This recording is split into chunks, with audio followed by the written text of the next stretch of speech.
Hello, everybody. It's 10 o'clock, so we'll get started promptly. Good morning from Seattle. I am Natalia, the Assistant Curator of South Asian Art here at SAM. Feel free to type in the chat what city or country you are joining us from. To begin, the Seattle Art Museum would like to acknowledge that we are on the traditional homelands of the Duwamish and the customary territories of the Squamish and Muckleshoot peoples. As a cultural and educational institution, we honor our ongoing connection to these communities, past, present, and future. We also acknowledge the many urban Native peoples from many nations who call Seattle their home. I would also like to take this time to thank our longstanding partners, the Jackson School of International Studies at the University of Washington, and the Elliott Bay Book Company. Now for some housekeeping. Last week's Gardner Center talk by Professor Screech has been recorded and is available on YouTube. Search Saturday University and Seattle Art Museum on this YouTube site. We at SAM are working on making these recordings available to you as soon as possible. For your questions to our speaker today, please type them using the Q&A feature. And for a general discussion and to build community, please type in the chat on Zoom. A brief survey before the Q&A begins will also appear before your screen. Please take the time to fill out the survey. This is the third installment of our winter series focused on art and renewal in times of crisis in Asia. While we have faced many challenges in the current pandemic, historically, and even in this contemporary moment, artists have responded creatively to this crisis, making us relook and investigate anew threats to democracy and to social and political upheavals. But now it's my pleasure to introduce Professor Watenpaugh. Heghnar Watenpaugh is Professor of Art History at the University of California, Davis. And today she will touch on the Gardner Center's theme of crisis through the case of the canon tables. Professor Watenpaugh has had an illustrious career, and she researches the visual cultures of the Middle East, including architectural preservation and cultural heritage. She previously taught at the Massachusetts Institute of Technology and Rice University. Her first book, The Image of an Ottoman City, Architecture in Aleppo, received the Superior Kostov Book Award from the Society of Architectural Historians. Her scholarly articles have won prizes from the Syrian Studies Association and from the Ottoman and Turkish Studies Association. Her research has been supported by fellowships from the J. Paul Getty Trust, National Endowment of the Humanities, Fulbright Hays, Social Science Research Council, Center for Advanced Study in the Visual Arts at the National Gallery of Art, and the president of the University of California. Earlier this year, Professor Watenpaugh was named a fellow of the Guggenheim Foundation and National Endowment for the Humanities Public Scholar. Her newest book, The Missing Pages, The Modern Life of a Medieval Manuscript from Genocide to Justice, was published by Stanford University Press in 2019. The Missing Pages is the first book to receive book prizes from both the Society for Armenian Studies and the Ottoman and Turkish Studies Association. It was selected by the New York Times in its new and noteworthy section, and was reviewed by the New York Review of Books and the Wall Street Journal. And it was selected for the top 25 books in the arts from 2019 by the art publication Hyperallergenic. The Missing Pages also won the gold medal in world history from the Independent Publisher Book Awards. And it was shortlisted for the William Saurian International Prize for Writing Nonfiction. In addition to her scholarship, Professor Watenpaugh's writing has appeared in the Los Angeles Times and was featured in a BBC series about cultural heritage destroyed during the Syrian conflict. Her most recent opinion piece discusses the Hagia Sophia in Istanbul, which was changed from a museum to a mosque in July. I would also like to add that Professor Watenpaugh is a generous mentor, training art historians to rethink the discipline. I wouldn't be here today without Professor Watenpaugh's guidance. And without further ado, please enjoy Professor Watenpaugh's talk on the canon tables and her discussion on cultural heritage and the human rights. Thank you so much, Natalia. You have no idea how happy and proud I am to see you in Seattle as the curator at a wonderful institution like SAM. It seems just yesterday that you were an art history major at the University of California, Davis, and I'm just so happy to see you. Thank you all for joining us. Thank you, Seattle Art Museum, for inviting me. I'm very grateful for this invitation. And while I'm really happy to join you via Zoom, I'm very sorry that I cannot be with you in person because I love Seattle and I have a long-standing association with Seattle. Because my husband grew up in Seattle and he has wonderful memories of playing on the lion statues that used to be outside of the old Seattle Art Museum in Volunteer Park. So many wonderful memories, and here's an opportunity to say hello to my family in Seattle. If you have a chance to join us, I'm happy to be with you via Zoom. And you mentioned University of Washington as your partner, and that's a wonderful institution where I spent a summer studying Persian. So many wonderful associations, and I really hope that one day we can see each other in person again and share all of these wonderful memories and make new memories. I'm going to share my screen.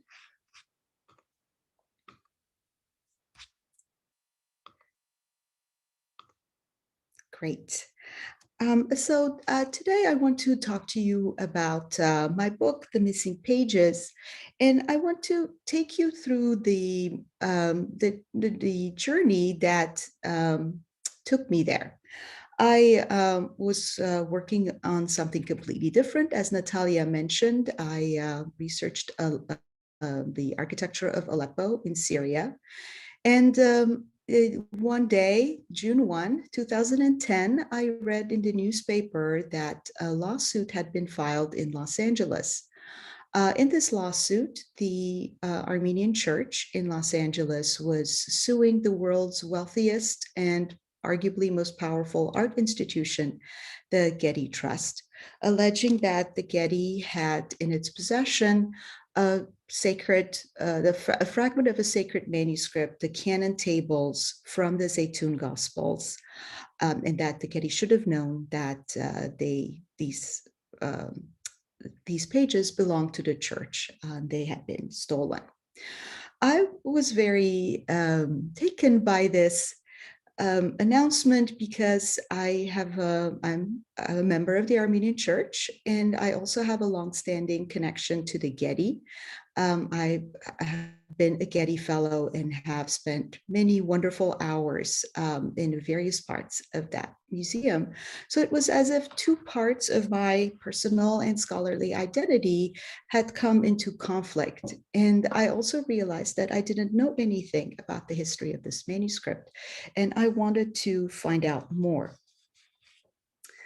The lawsuit struck a chord not only with me, but also with the art public in the Armenian community, in part because the lawsuit mentioned that the canon tables had been stolen and separated from the mother manuscript during the Armenian Genocide. and that meant that this was a work that had survived the Armenian genocide. And that was very important to me as well, because our idea of the fate of Armenian cultural and especially religious heritage during the Armenian genocide is summarized by these before and after pictures on your screen. What you're seeing here is what was the most important religious shrine of Armenian Christians in the Ottoman Empire, the monastery of St. John the Precursor, near Mush in present-day Turkey. And you see in these two photographs from the Library of Congress, the monastery in its glory just before the First World War, and then destroyed, abandoned, looted right after, during the Second World War, the First World War, during the Armenian genocide. And so this is this was the fate of Armenian cultural heritage during this terrible time. Here is a photograph that shows survivors of the Armenian genocide returning to the Church of St. Stephen in Trabzon in present-day Turkey. This is taken right after the genocide in 1918. And they come back to find their church and their religious heritage broken, dispersed, looted, destroyed, burned. And so it made it even more important that a manuscript like the Zatun Gospels had survived. Now, I know that your lecture series is about culture in crisis, and you're looking at the various aspects of this theme.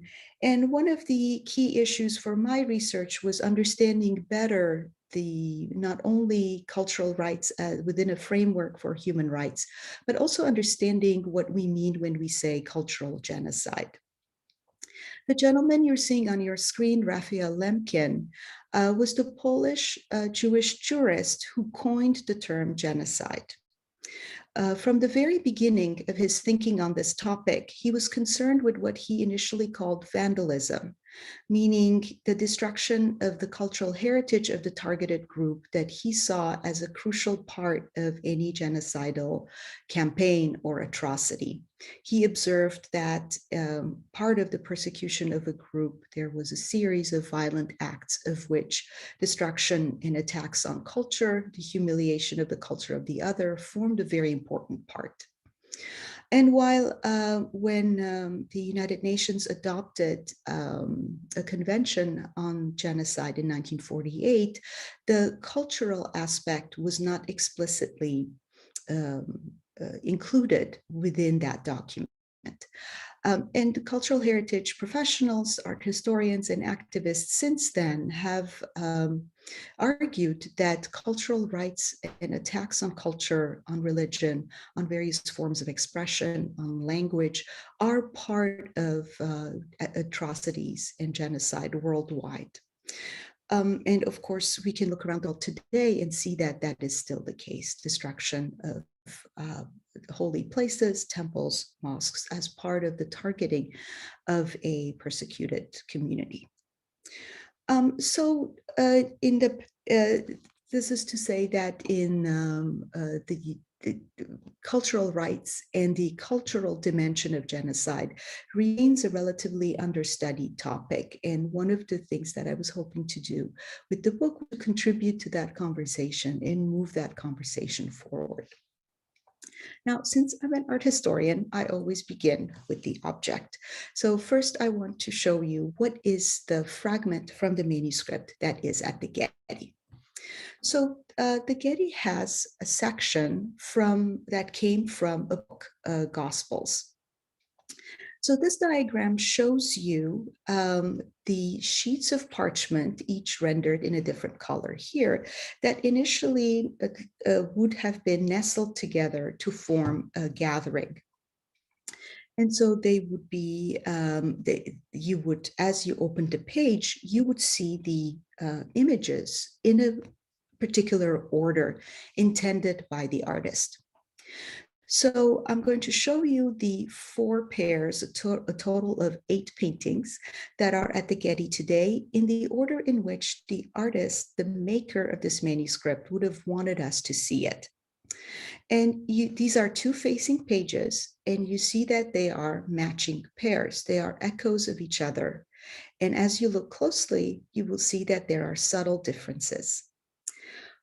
This is the first matching set, the second matching set, the third matching set, and the fourth matching set. So what are these paintings? They are canon tables. Canon tables, so you see the writing here. What we have is architectural frames, heavily ornamented and surrounded by trees, birds, fruits, vases.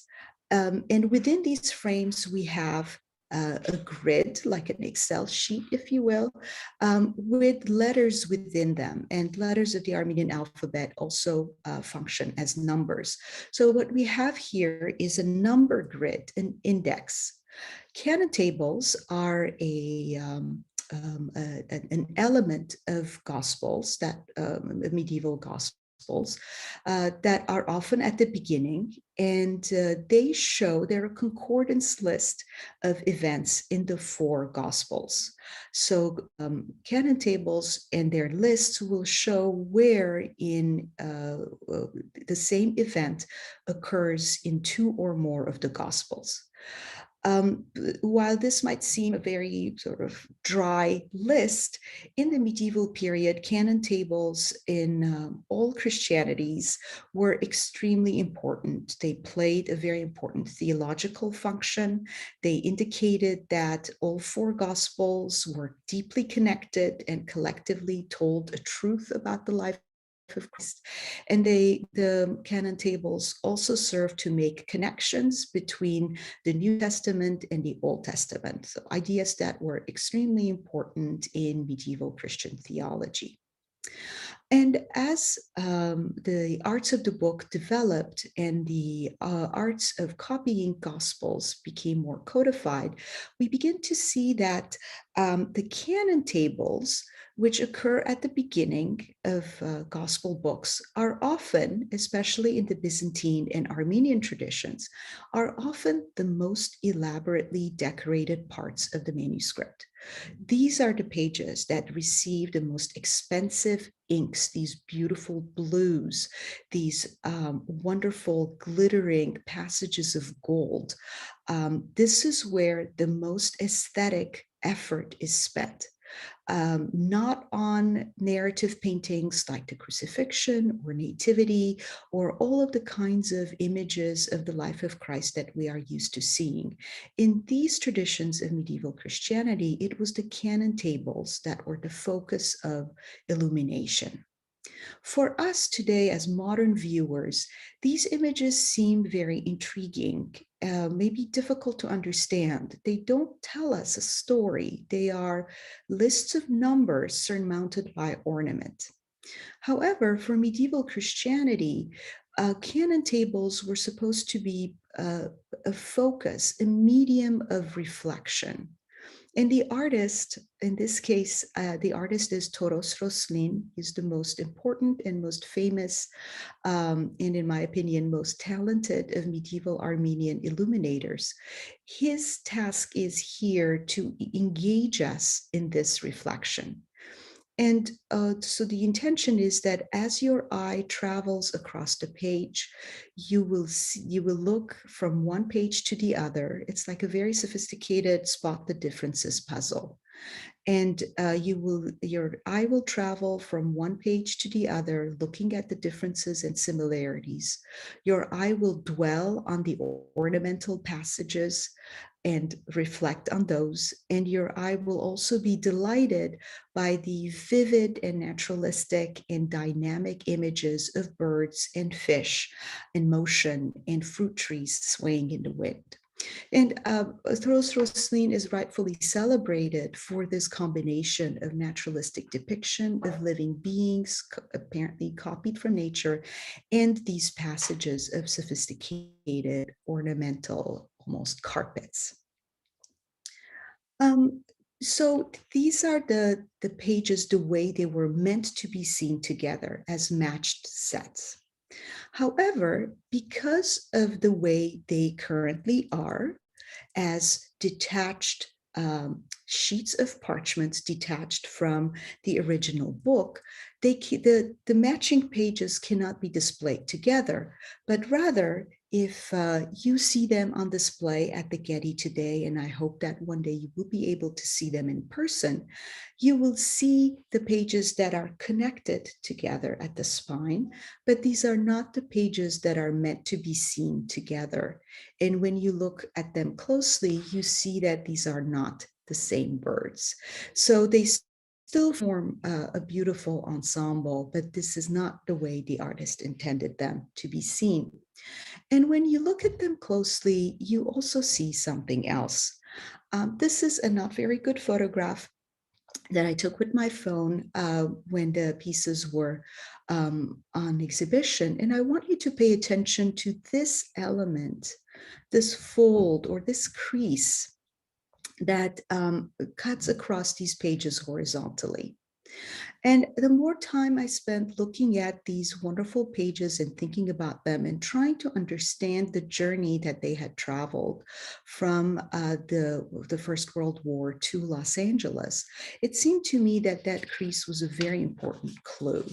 And despite all the wonderful work of restoration and conservation that the Getty has done to care for these pages, it seems that this crease will simply not disappear.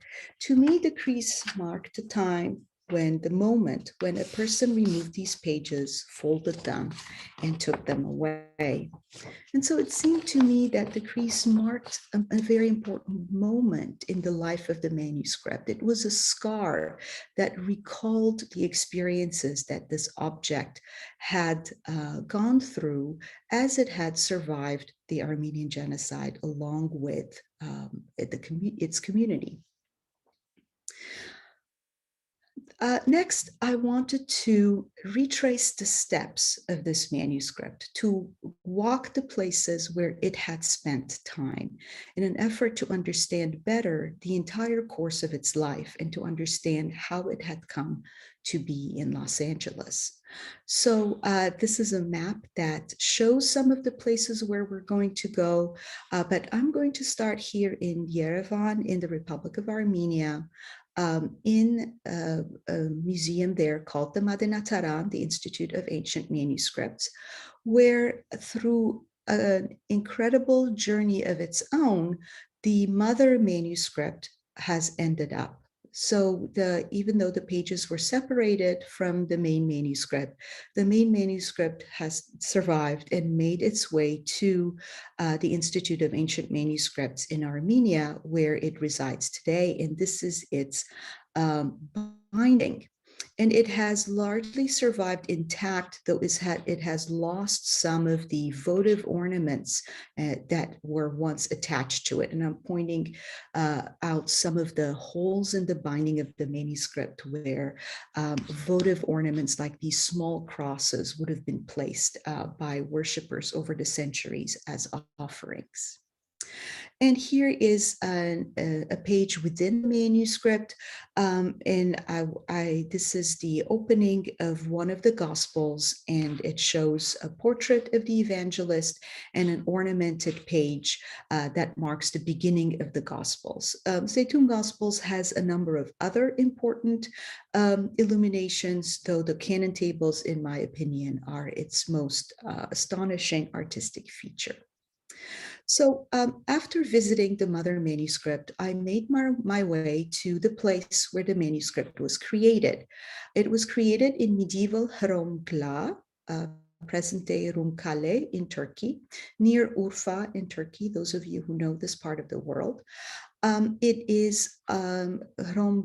was a fortress that existed since ancient times. And in the medieval period, it was a fortress of great strategic and military importance because it was located on the westernmost bend of the Euphrates River. You're seeing a view of it here. And it appears now like a lake. That's because a series of dams that are part of a damming project initiated by the Turkish government some years ago have contributed to the rising of the waters. So the castle today is only accessible by boat. It has never been excavated, though, so here is our group approaching it by boat, and it no doubt holds many important treasures and information under the ground. But there are some elements remaining above the ground. So this fortress once functioned as the fortress where the head of the Armenian Church, the Catholicos, had his own court. The patron of Toros Roslin, our artist, was a very important Catholicos, Constantine II, who ruled for several decades. And he was, among many other things, a patron of the arts. He was a bibliophile. He assembled a scriptorium at Hromgla, where we know through texts that artists produced all kinds of artworks, mostly religious artworks, and especially books.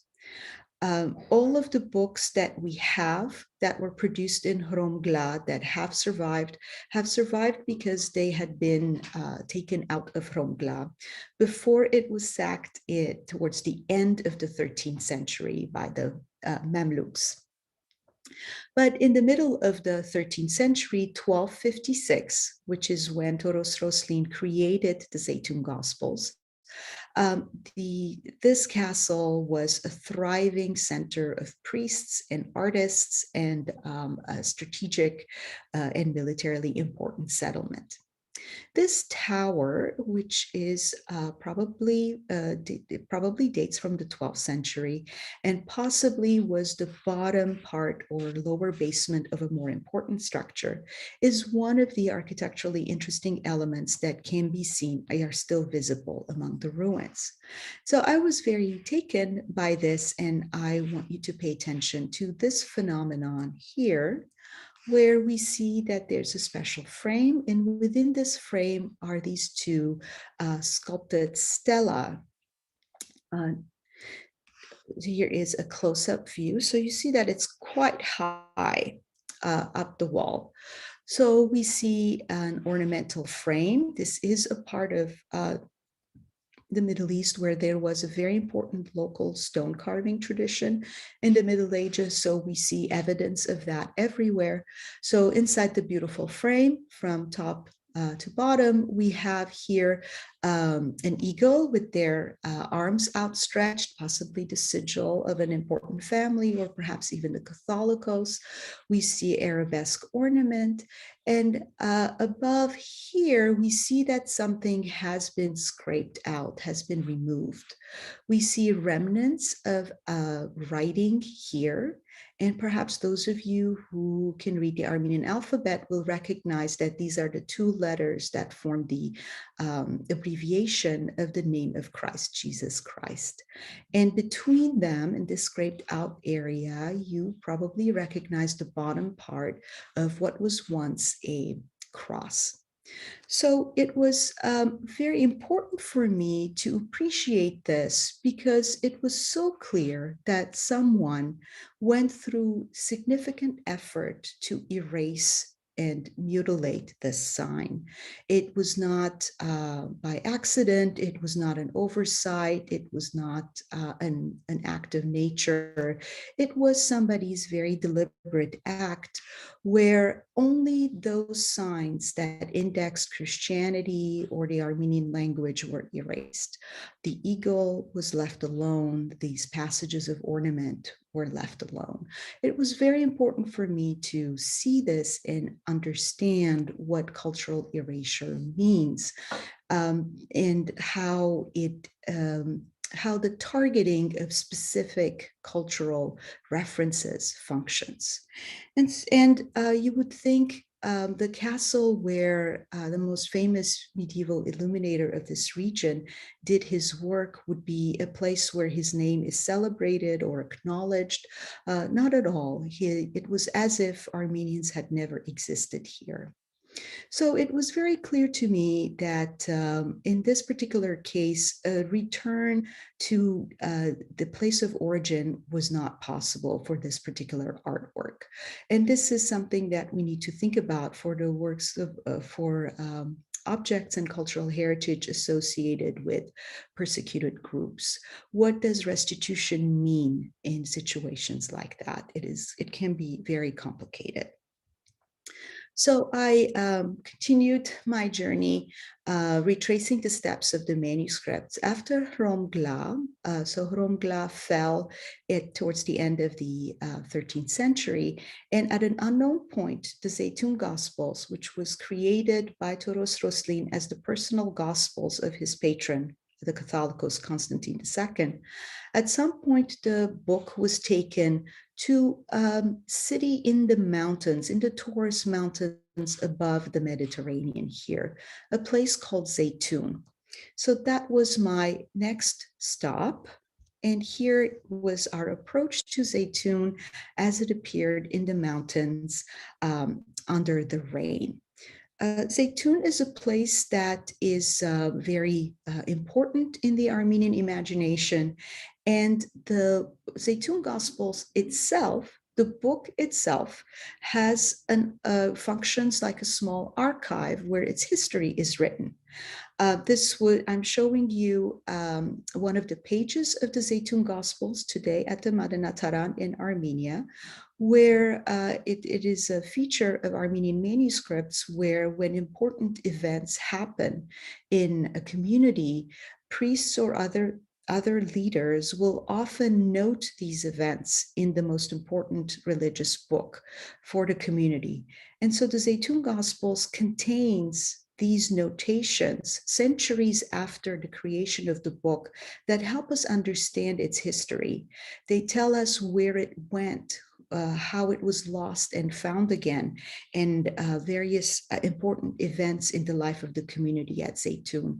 So this was also important for me to understand that this book functioned as a repository of the memory of the community of its worshiper. It was not just an object of beauty, it was part and parcel of the life of the community. Now, how I wanted to know more about the religious life of Zatun, and how do you do that when the community that you're trying to study no longer exists, has been destroyed and erased, sometimes many times over, since the First World War? I had to rely on handwritten diagrams written by people who had left Zatun long ago, oral testimonies and witness statements by survivors of the Armenian Genocide who told their stories, and also local friends, Turkish and Turkish Armenian colleagues and friends who were interested in retracing and recovering the erased histories of this part of Turkey. And so this was my field work, to use fragments of maps, fragments of memories to find sites and objects in a place where these memories had been erased. I was also able to find some very rare photographs of what Zatun looked like before the First World War. And here are some of these photos. The Zatun Gospels itself was one of the several medieval treasures, especially religious books that had found their way in this mountain town of Zatun. The Zatun Gospels itself resided in the citadel of Zatun, which is what you're seeing here. This is a 1909 photograph by a German traveler. In the citadel was a church, the Church of the Holy Mother of God. I have never been able to find a photograph of it. Many visitors describe the church as architecturally uninteresting or even ugly, and yet religious experiences of great intensity took place in that church. And many of these religious experiences were enhanced by objects, sacred objects of great antiquity and great beauty, like the Zatun Gospels. So somewhere here was the Zatun Gospels preserved in a hidden niche in the church. And here is another one of the photos of our German traveler friend. And these men, one imagines, must have been some of the congregants who would have seen the Zatun Gospels, but the way they would have seen it is not as a book that they would have read. Only priests and important people would have had access to the book. That probably explains the good state of preservation of the book. Men like this, congregants, worshippers, believers, would have seen the book raised by the priest above the congregation during Mass or other liturgically other moments important in the liturgical calendar. We also know that the Zatun Gospels were taken out on special occasions, times of danger when the community was threatened, and the Zatun Gospels was paraded in the streets of Zatun to create a sort of a protective shield around the town. So we're seeing that in the time that this sacred book spent in Zatun, its significance, its function changed. It was not seen primarily as a beautiful object or a work of art, not at all. It was seen as a sacred object because of its content, because it contained the word of God, what Armenians call the breath of God, Astvazashunch. And because of the power of the words that it contained, this object had power in the world. It had agency. It was not an inert thing. It was almost a sentient entity that accomplished things in the world. It had the power to protect its people. It had the power to punish those who attacked or threatened its people. It was a sacred object of great potency that could be positive or negative. Here are some other views of Zatun. And here are some views of present day Zatun, which I had the chance to visit. And I was concerned to see the same phenomenon that I saw at Rongla. What I'm showing you here is the famous fountain of Zatun, and its waters have curative powers. It's a sacred fountain. And here is the central arch of this fountain. The faucet is here. And above the faucet, you see, kinds of ornaments and stars. And here in this frame, something has been scraped out, and that something was an Armenian inscription. And in this case, we know when the mutilation of this fountain took place because of survivor and eyewitness statements. This was done in April of 1915, April 8 or 9 of 1915, when by order of the Minister of the Interior, the Armenians of Zatun were ordered to leave their homes and to go into internal exile, from which very few would return. And while the inhabitants of Zatun were being herded out of their town, the commander, whose name has been preserved, that I'm not going to pronounce it today, he ordered the removal of this inscription. So again, we see here this very selective, very deliberate approach to cultural erasure, to removal of any signs that index Armenian presence, but other signs are allowed to remain, and the fountain continues to be enjoyed by the community that's there today. And just above the inscription in this round area was a cross, and you can kind of distinguish its remains. That was scraped out the same day.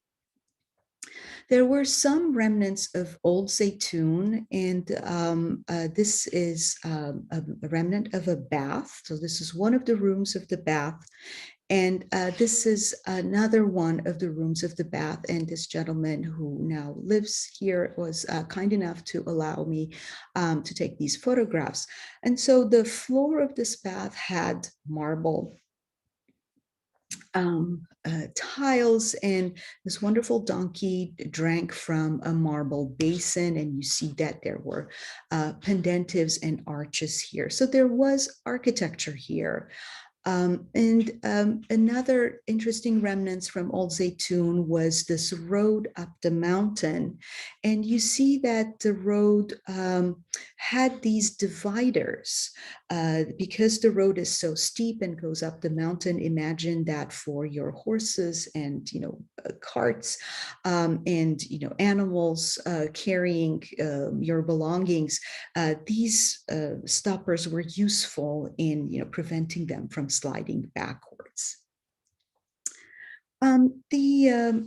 The Zaytun was very interesting because of the particular social structure that it had.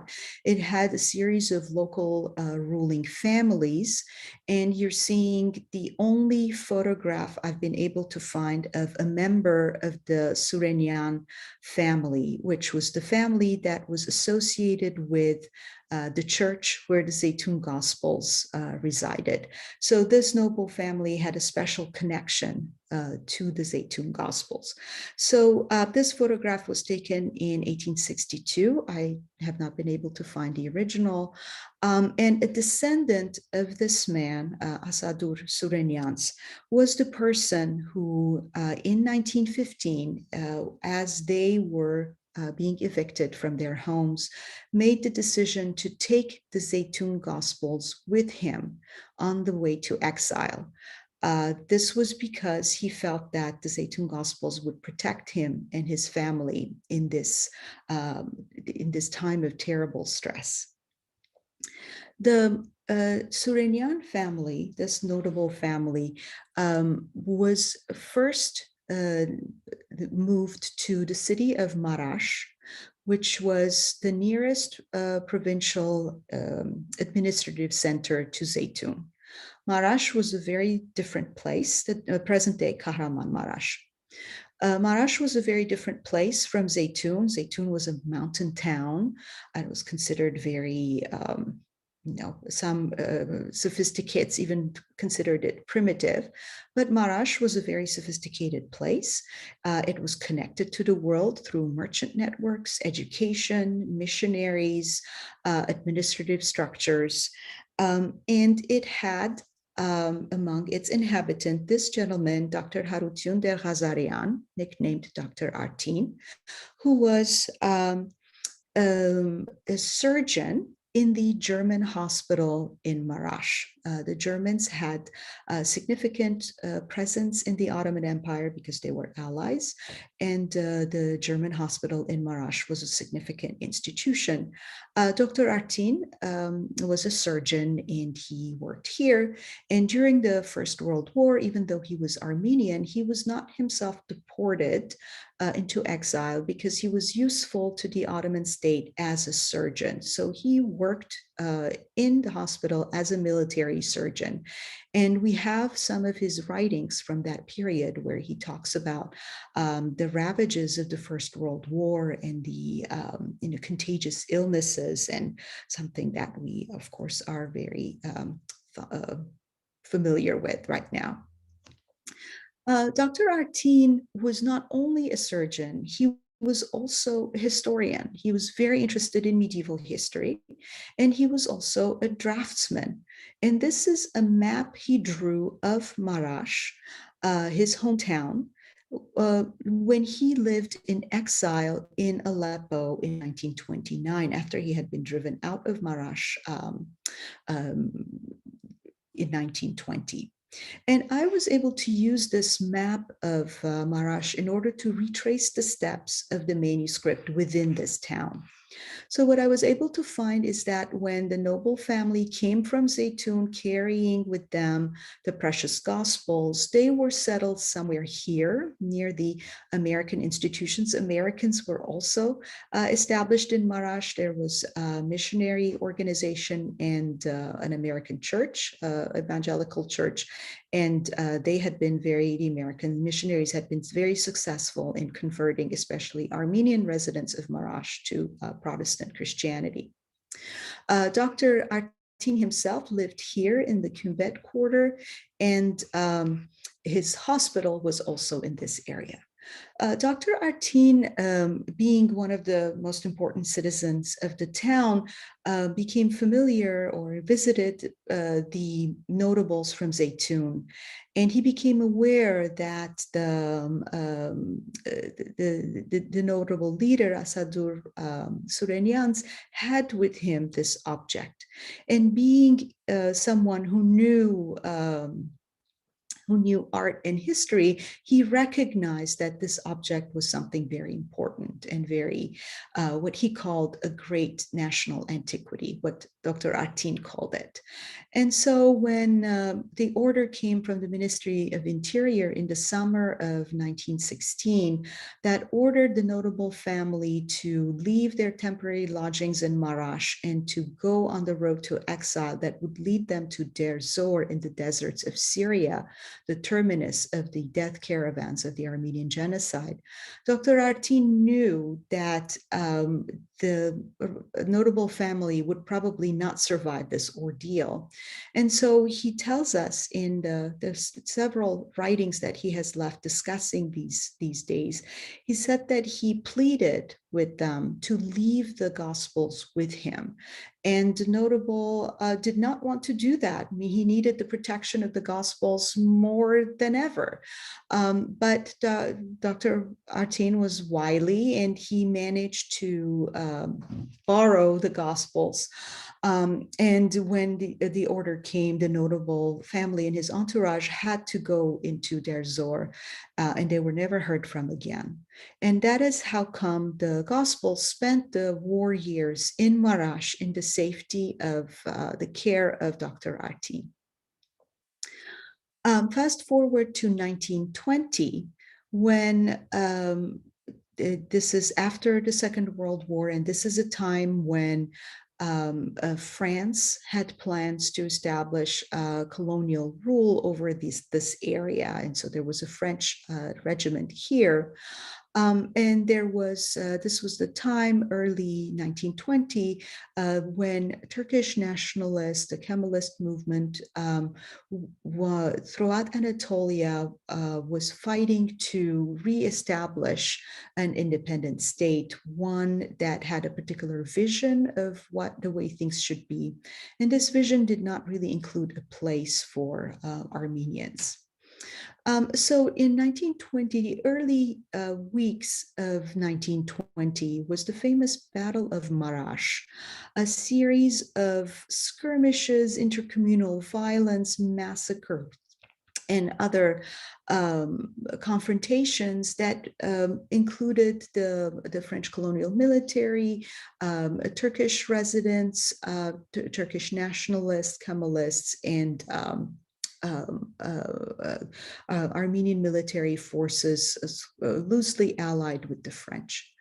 And during the Battle of Marash, many horrific episodes took place.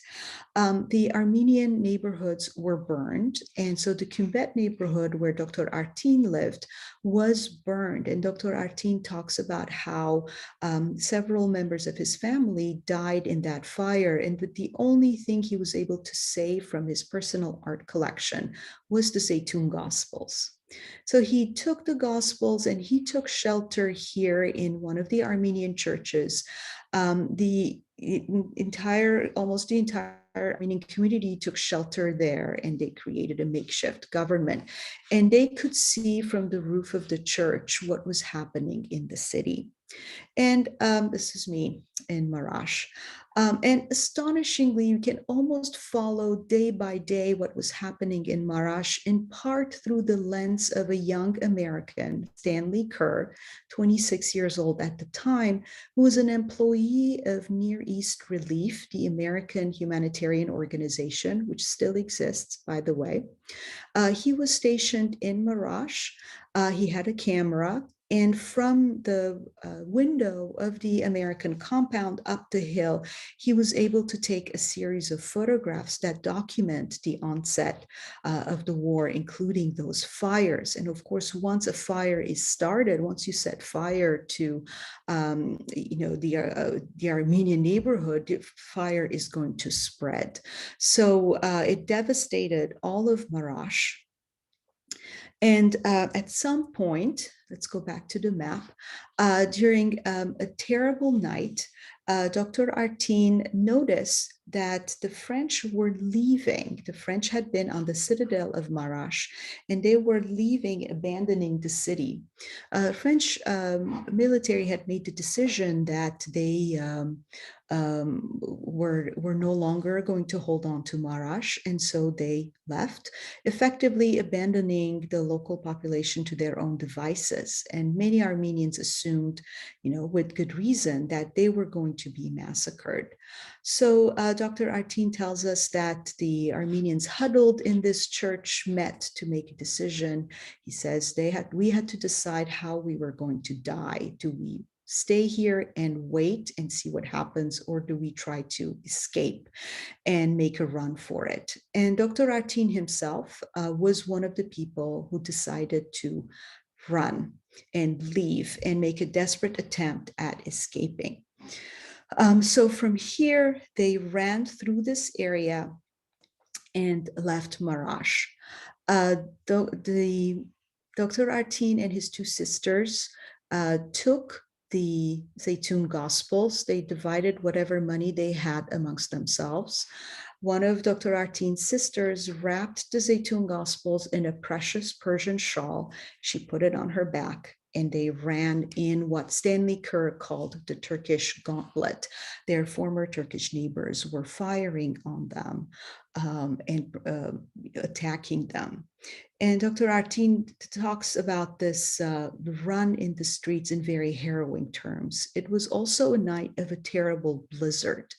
And their plan was in this blizzard, to run out of Marash and to walk through the mountains about 75 miles to the nearest train station, Islahiye, from where they hoped to take a train to reach safer shores.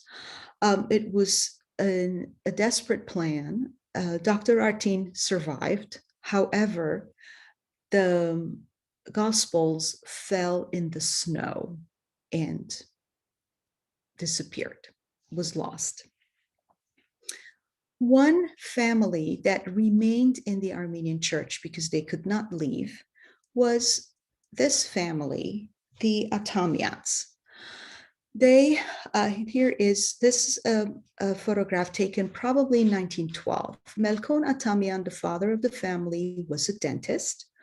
And they could not leave because Mrs. Atamian here was pregnant with twins who were in fact born during that terrible night of the blizzard and the gauntlet.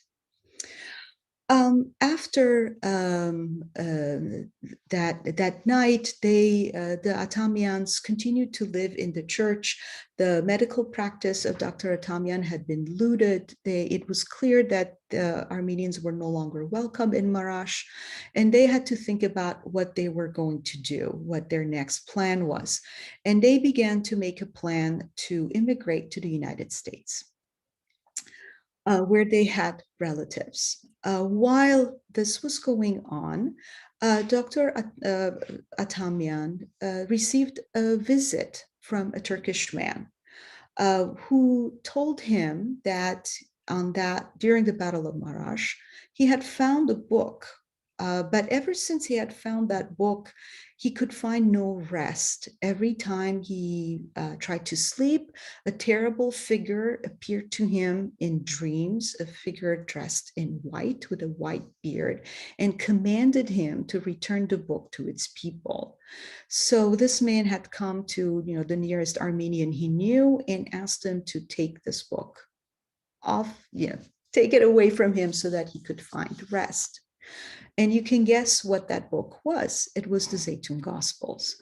However, Mr. Atamian, as a dentist, did not have the erudition to know what this was. To him, this was clearly a sacred book, a precious book, a religious book, but he had no way of knowing exactly what it was. He met with some other remaining members of the Armenian community, and they decided that the roads were very unsafe. It was a very dangerous situation.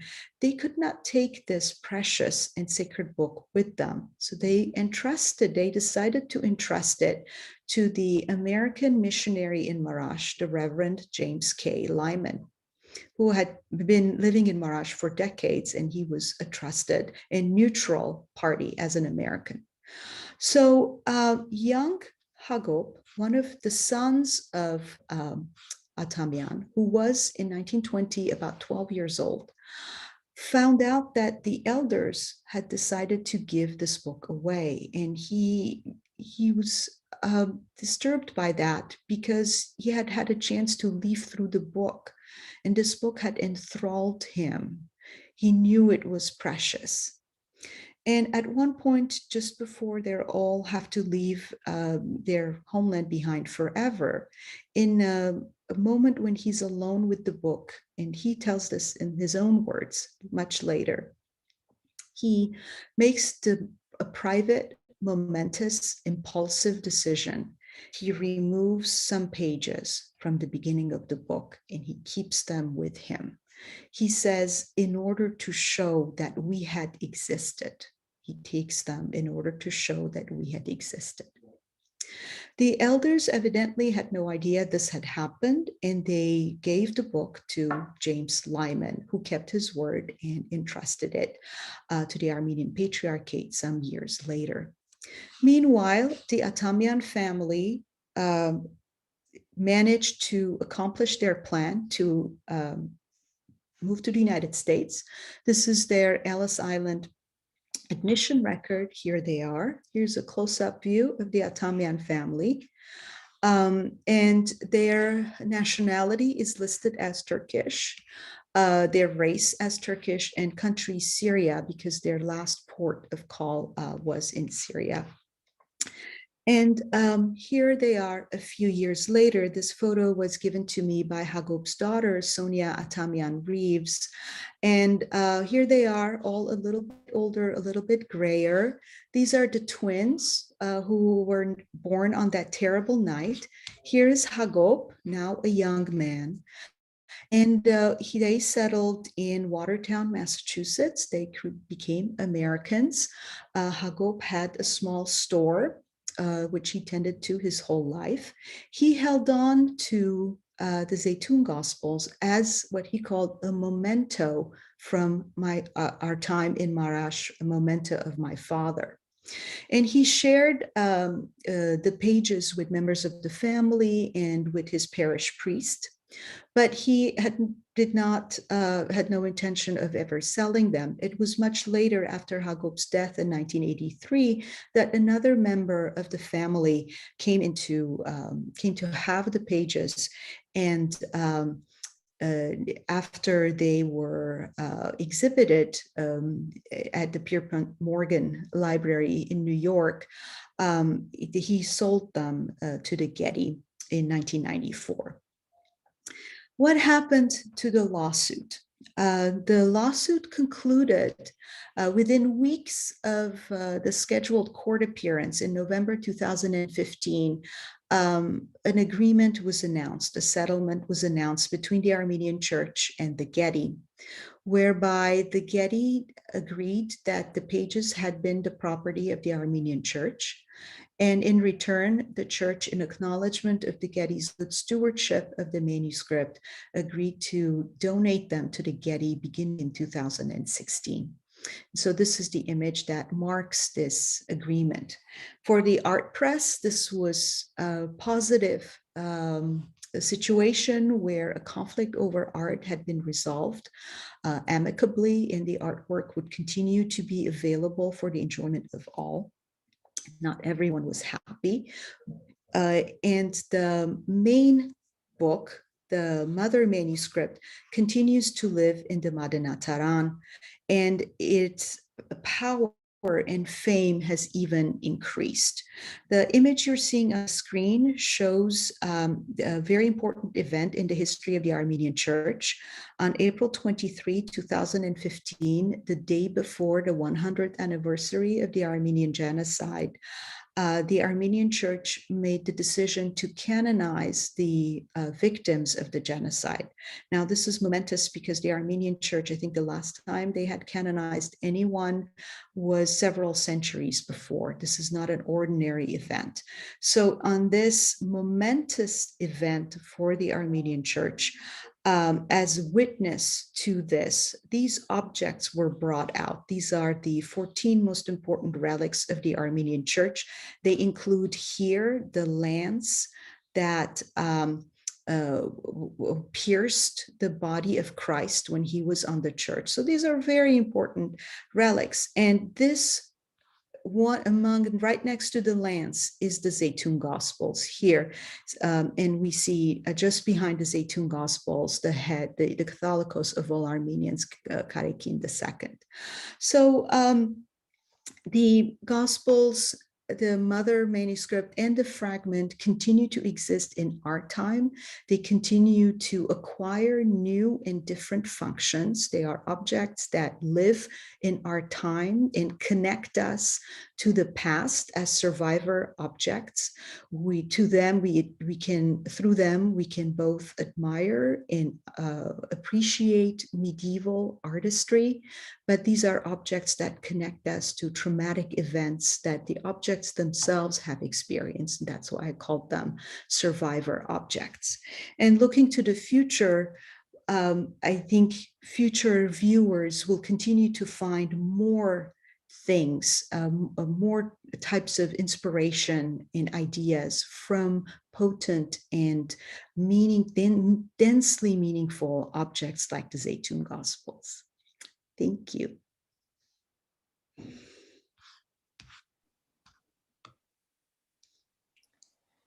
Thank you so much for that wonderful talk.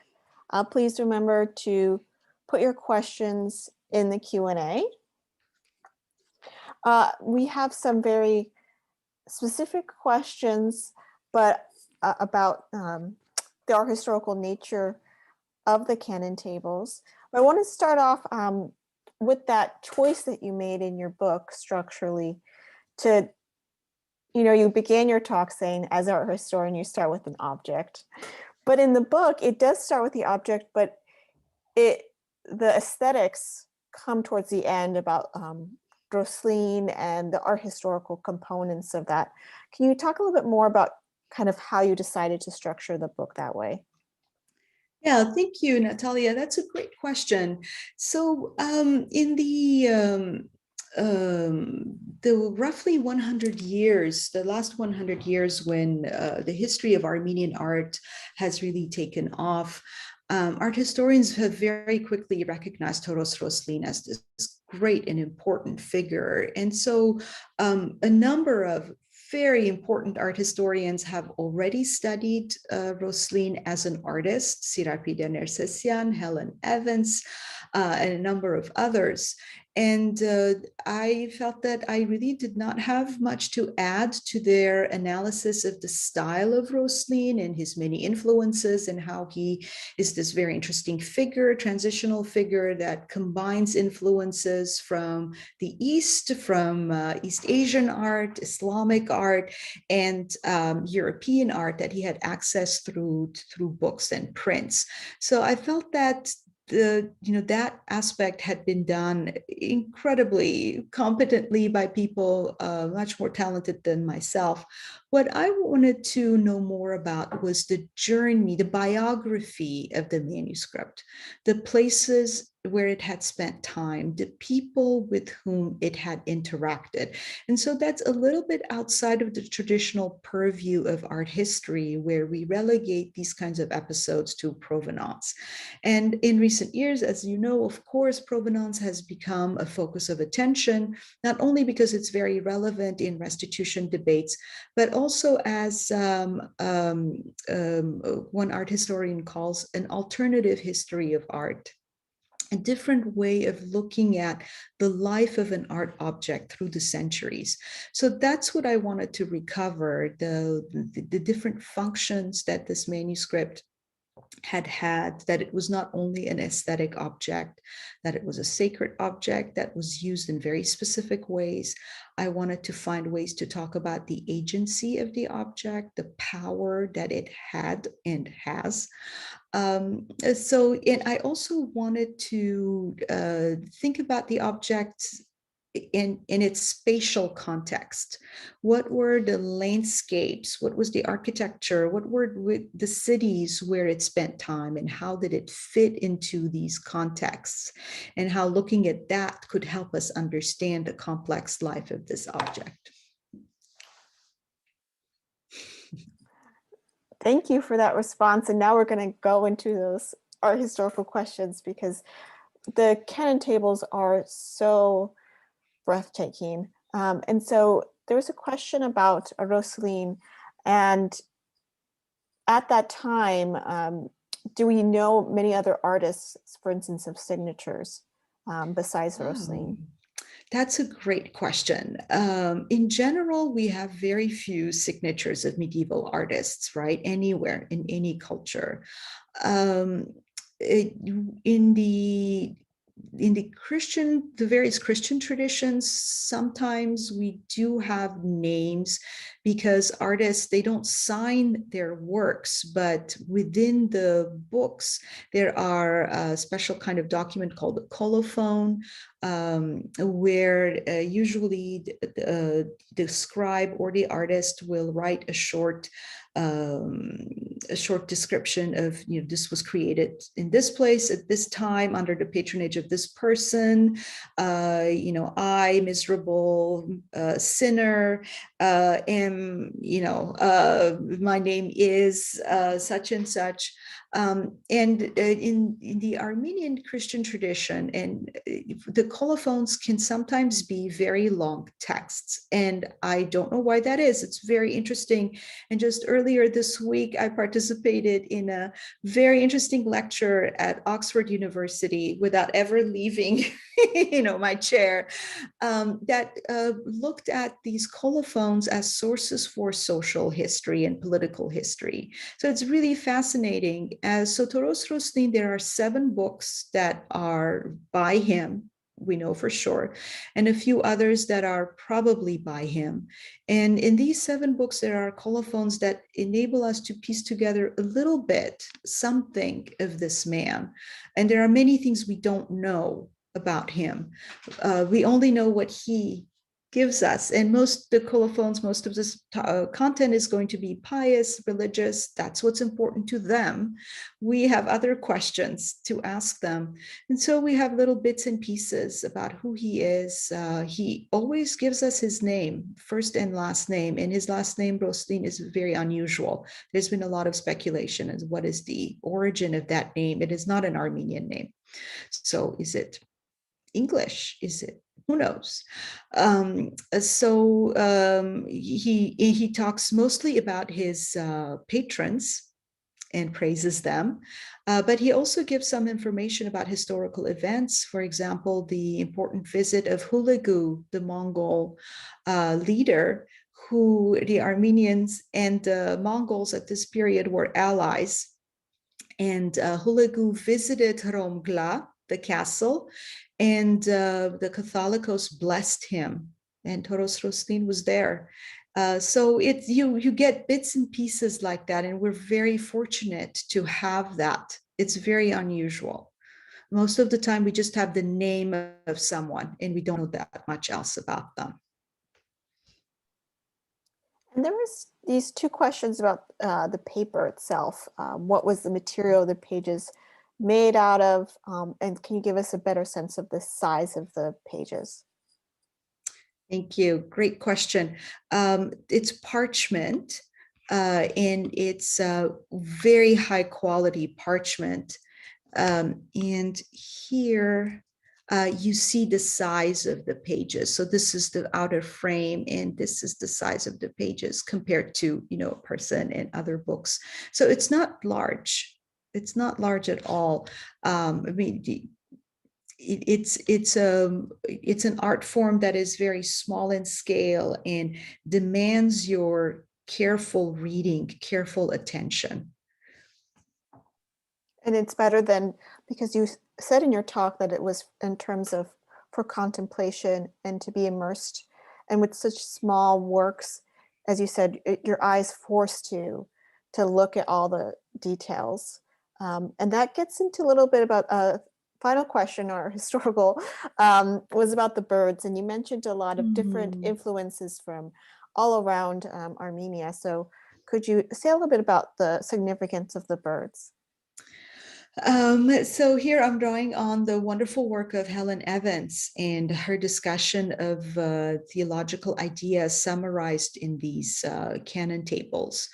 We have a wonderful primary source written by a Catholicos of the Armenian Church when he was at Romgla, the same place where Toros Rostin was working. His name is Nerses Shnorhali. He is a major figure in Armenian theology, and he has a discussion about the significance of canon tables, and that's where he talks about the theological significance of canon tables. And he also talks about the number of the kinds of birds that must appear in these discussions, and the kinds of fruits that must appear, and colors that must appear in the canon tables. And it's clear that for him, each of these has certain kinds of theological significance. It's not always easy for us to interpret that fully, but there's some understanding for it. And it's also not so easy to correlate his theological discussion of the canon tables with what the artists are actually doing. So those are maybe two different parallel forms of religious and creative activity. The theological discussion of the canon tables versus the way artists are trained and how they do things. And Toros Rostin was, we don't know if he had read that. We have no idea. We know who his teacher was because he mentions his teacher. And we know a little bit about the artwork of his teacher. So he's working within an artistic tradition. And the theologians are working within their traditions. In any event, it is very clear that canon tables are a special thing. There are a special type of, a special element of these manuscripts, and they receive all the aesthetic attention. So something very important is happening there. There's some sense that those depictions of birds drinking from vases have something to do with the metaphor of the soul, drinking from the word of God and seeing the truth and being saved. But it's very difficult to do the literal or one-on-one or very clear associations. Before we get to the next question, I just want to say in the chat, so many people are writing in saying they're so sad that they can't have lunch with you, because usually in person. Me too. You would give a talk at the Gardner Center and one at UW, and we're able to kind of have this discussion and in person. So I just wanted to let you know that. That's very kind. But to this question I'm about to ask, I was also, because you gestured to it in your talk about the lawsuit and how it ended. And I was surprised by the outcome. And did they receive any type of compensation, or, was there a clause that stated, that it would be returned eventually, or is it just it was a complete donation? Well, the full agreement is confidential, as these kinds of agreements often are. It did not involve compensation, though the LA Times reported that the Getty paid court costs, which I imagine must have been significant. But I think this was a this was a highly, highly symbolic lawsuit, in part because there has been no accounting or justice for the Armenian genocide in general. A lawsuit like this carried an almost impossible burden. I mean, the expectations of this, it was very fraught, very difficult, and the negotiations were very fraught and very difficult. And perhaps let's transport ourselves to 5 or 6 years ago, where discussions about restitution were actually quite different. If this had happened now, I don't know what would have happened, but the conversation has moved so much. And we now have a real public reckoning about issues of restitution, the responsibilities of museums, the discussions that are ongoing in France, for example, about African cultural heritage, or the United States. The conversation really has shifted.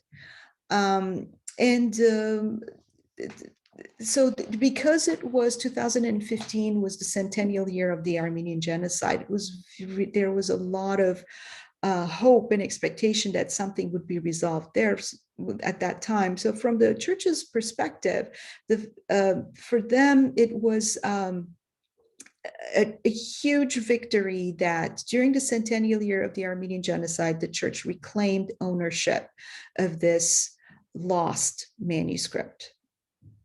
And that's why the donation begins in 2016. So, it's many people continue to have different opinions. It's difficult to find solutions that please everyone. It is also to be acknowledged that the Getty had done a great job caring for the manuscript and incorporating it in their first-rate collection of medieval manuscripts. They continue to collect Armenian manuscripts and they present them very, very thoughtfully. There was some discussion that there would be cooperation between the Madanataran in Armenia and the Getty, maybe do a joint exhibition, possibly even a virtual exhibition. So I don't know what the status of these conversations are, but from my perspective as an educator and an art historian, a very important value is the continued ability of the public to have access to these manuscripts, to learn from them, and also to learn their painful histories. Those should not be hidden or minimized. They are part of the manuscript's history. They are part of the history of many objects, and they have to be engaged, and they are equally meaningful and important, and are, in the case of the canon tables, inscribed on the materiality of the object. So I think the conversation that we're having in the art world now about restitution and ways of engaging painful aspects of the past, I'm following it very closely, and I really hope that it can continue to go in a productive way forward in the interest of as many people as possible, and also in the interest of repairing injustices of the past when that's possible. And, there was a few questions about comparisons, and to add and to build on that question I was asked in the Q&A, each lawsuit brings us a different awareness, and as you point out in the beginning about the creation of this term cultural genocide, and in the book you talk about the genocide against Jewish peoples because of Nazism, and then all the legal repercussions that come out of it. Do you think this will as well be kind of a landmark case in which museums, at least in the United States, kind of rethink about objects and the religious significance? As you said, the manuscripts was sentient, and the canon tables are still alive in a way. Do you think it'll move the needle in a certain direction, or just like allow us to I guess it's so hard to predict the future in that way, but do you think you'll add to museum studies or, other kind of legal repercussions in a way? Yeah, that's a great question, Natalia. I think it already has. I think lawsuits are highly visible events. They're very dramatic. In the American system, they're very confrontational. There are heroic attorneys or villains. But and courtroom drama is always very interesting. So that's what we see. But I think within museums and the art world and among activists and art historians, there's a whole world of activism and discussion that we don't see. So the lawsuits like this play a role in that, but they are not the entire story. And I think this lawsuit has already had very important effects that I consider positive. I think museums in the United States that have collections of Armenian art, especially Armenian religious art, and there are several very good museums, I think have taken note of this lawsuit. And there have been several examples of engagement with the community, listening to the community, figuring out ways to be more cooperative, which is really the way that the very positive and very progressive movement in curation and museum leadership is going. Listen to the communities who relate to your collections, and do that in a meaningful way. And I know that there are several instances where museums have proactively engaged with the community and listened to experts. And in some cases, they've changed the way they present an object. Maybe if they didn't have enough information about the role of Armenians or Armenian artists in the creation of an object, they've changed that. And I think that is really important and really productive. And maybe that does not get reported by splashy newspapers, but that's really important work. And it's a matter of continuing engagement. And I'm so glad that so many people are listening to this lecture, because the public, this is your museum. Sam is yours. The Getty is yours, and it's important to engage with them in a positive way. And there's room for doing so many great cooperative things. And lawsuits can be very negative. They can create bad feelings, but there are so many ways of creating collaborative and positive relationships between publics and communities. And I think this lawsuit has already had a major effect in that. And I can only hope that it continues. Thank you so much for that wonderful response. And yes, museums are, like as you said, in a public trust, and we care for the objects on behalf of the public. And so we really value community input. And in these cases, it's a difficult and fraught, and each situation needs to be evaluated. But I was wondering if you could say, there was a question by an audience member wanting to kind of see more Armenian objects in the United States. And do you know of any other museum that has a large collection? Yes, thank you for that question. I'm happy to answer that, but first I wanted to echo something Natalia said. In restitution, there is no one size fits all answer, right?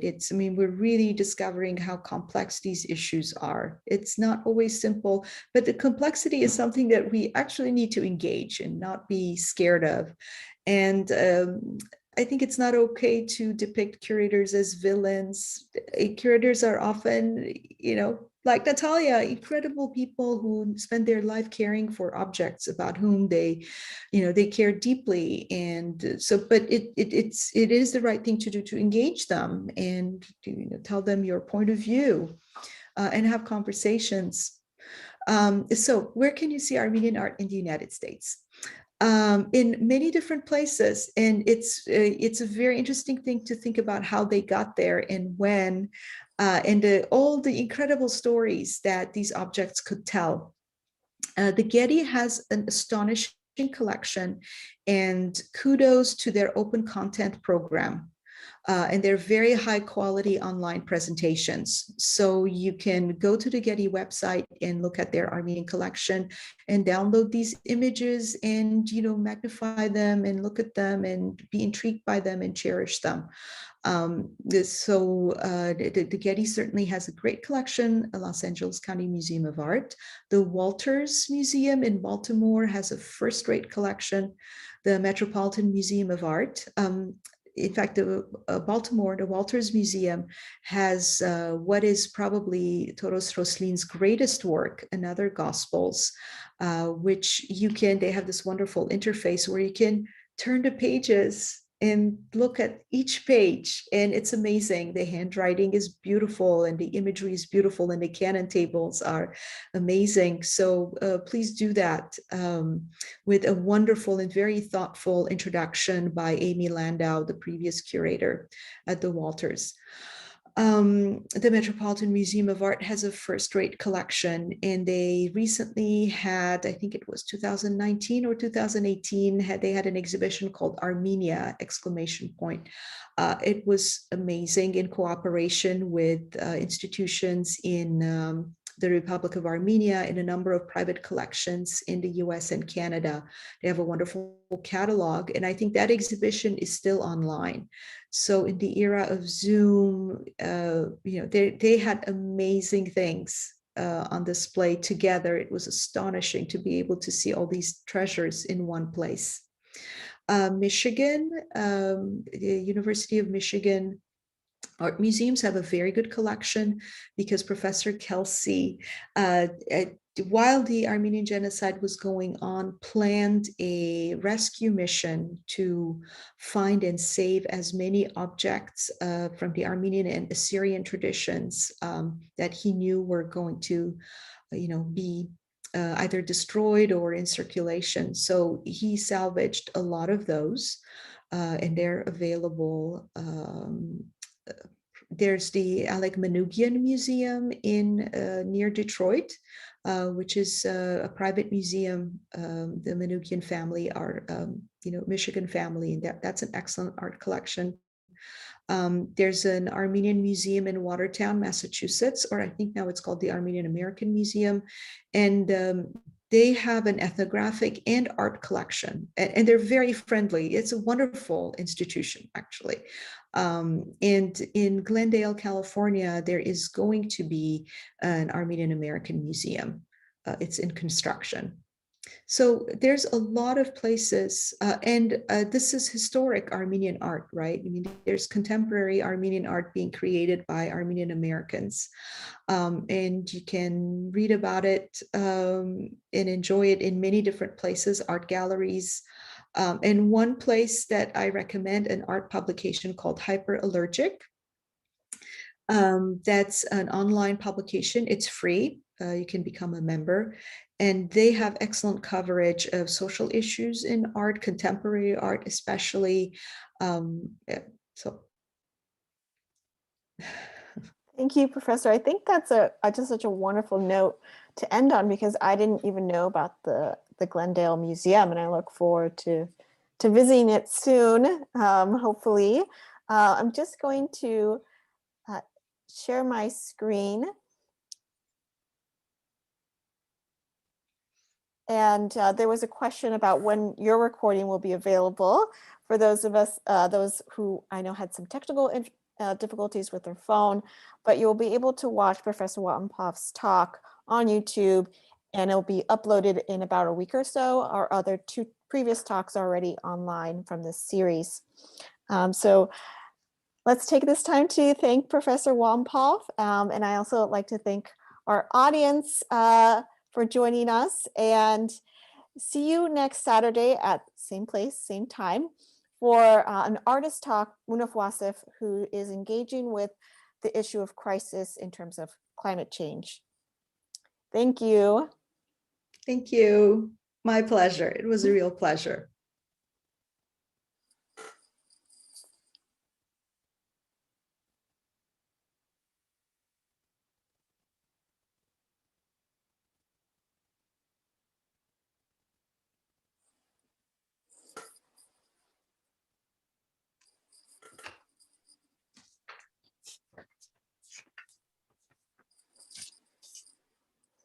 Hi, Sophie, we're done.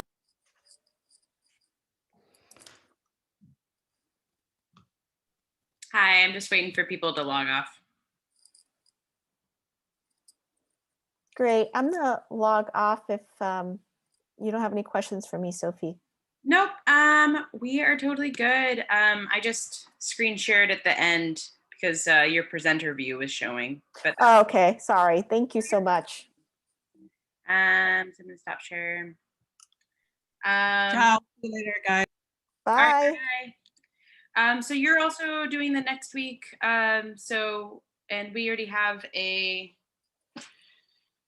run through scheduled at 9 o'clock on